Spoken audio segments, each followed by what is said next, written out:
আমাকে কমেন্ট করেছো যে ইকোনমিক্সে কি করে টাইম ম্যানেজমেন্ট করবে ইকোনমিক্স পরীক্ষার দিন। দেখো, টাইম ম্যানেজমেন্ট যে কোনো পরীক্ষার জন্যই খুব ইম্পর্ট্যান্ট একটা বিষয়, যে টাইমে আমরা যদি শেষ করে না আসতে পারি। এবার তোমাদের ক্ষেত্রে যেটা আছে সেটা হচ্ছে 1 মার্কসের মানে এমসিকিউ 10টা, তারপরে হলো এসএকিউ মানে শূন্যস্থান পূরণ, সত্য মিথ্যা, এগুলো 10টা। তারপর রয়েছে 5 নম্বরের প্রশ্ন, সেটা তোমাদের লিখতে হবে কতগুলো, 8টা। তো এখানে সমস্যা হচ্ছে যে তোমাদের যেটা সমস্যা হয় সেটা হচ্ছে 5 নম্বরেগুলো শেষ করে আসতে পারো না। সেই ক্ষেত্রে আমি তোমাদেরকে বলবো, আমি আমার স্টুডেন্টদেরকে যেটা করি সেটা হচ্ছে পরীক্ষা দিতে বলি। বারবার তোমাদের পরীক্ষা দেওয়াটা প্র্যাকটিস বাড়িতে করতে হবে।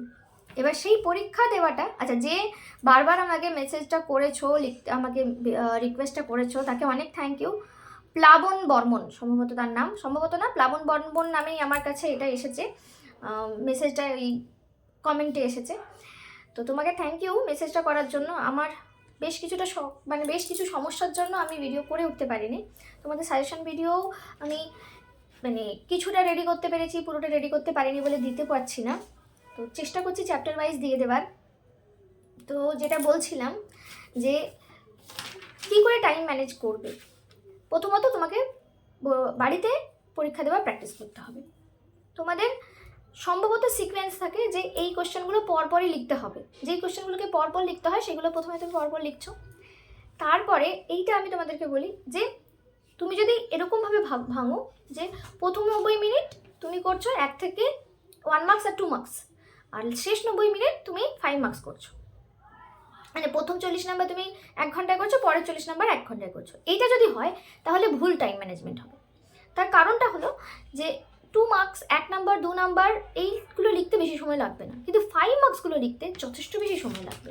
কোনো ক্ষেত্রে তোমার যদি এখন আসে যে পূর্ণ প্রতিযোগিতামূলক বাজারের স্বল্পকালীন ভারসাম্য, তোমাকে তখন 3খানা ছবি এঁকে পুরো ব্যাপারটাকে ডিসকাস করতে হবে। বা যদি আসে যে নগদ পছন্দের সমস্যা, সুদের হার নির্ণয়, তো সেটাও তোমাদের কিন্তু বেশ বড় প্রশ্ন।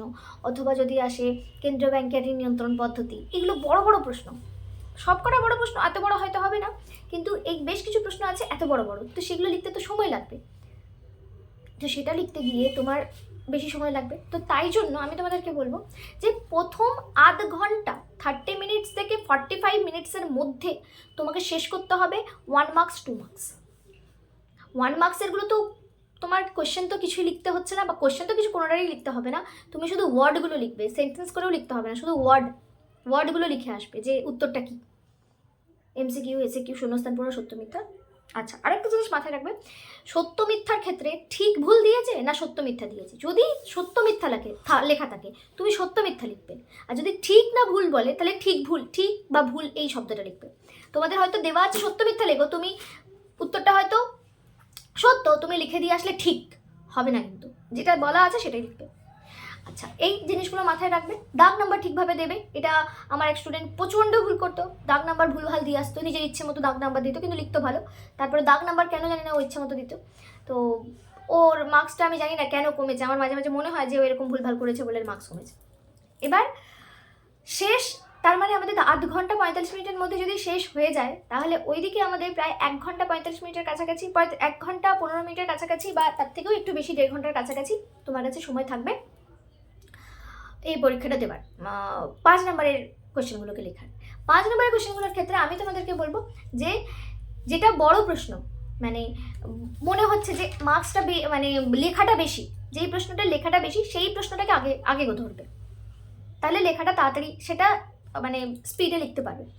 আর তারপরে আস্তে আস্তে যেগুলো মনে হবে যে কম আছে, ঠিক আছে, এটা লিখে কোনো রকমে এটা কম পেজের মধ্যে লেখা যাবে সেটা লিখবে।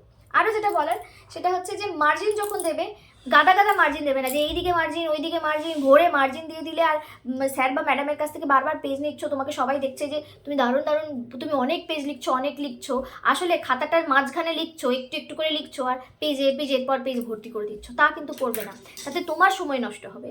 কারণ প্রত্যেকবার তোমাকে রেজিস্ট্রেশন নাম্বার লিখতে হবে, তারপর তোমাকে সাইন করাতে হবে, আবার পরে গিয়ে সেই খাতাগুলোকে দেখে নাম্বার ওয়াইজ তোমাকে কি করতে হবে, বাইন্ডিং করতে হবে। আরও একটা ব্যাপার, সেটা হচ্ছে যখন তুমি পেজ নিচ্ছ, নতুন পেজ নিচ্ছ, সেই পেজে অবশ্যই তোমাদের তো পেজ নাম্বার লেখার জায়গা দেয় না, যখন তুমি পেজ নিচ্ছ, बोलता है वो लोग, लेकिन वहाँ पे लिखना पड़ेगा ऐसे साइड में। হ্যাঁ, সাইডে অবশ্যই লিখে রাখবে যে কত নম্বর পেজ, তাহলে তুমি যখন ওটা সিকোয়েন্সে সাজাতে যাবে তোমার যাতে সুবিধা হয়, ঠিক আছে। আর এইগুলোই টুকটাক কথা বলার, যেগুলো দিয়ে তোমার আশা করছি সুবিধা হবে। এইভাবে তুমি যদি টাইম ম্যানেজমেন্ট করো আর বাড়িতে বসে পরীক্ষা দাও, 2-3টে পরীক্ষা দাও, আরও বেশি হলে বেশি পরীক্ষা দাও, যাতে তুমি সময়ের মধ্যে শেষ করে আসতে পারো। অনেক স্টুডেন্ট আছে যারা কিনা সময়ের মধ্যে শেষ করে আসতে পারে না, জানা উত্তরগুলোকে লিখে আসতে পারে না, সেই পরিস্থিতি যেন না হয়। এইটুকুই বলার।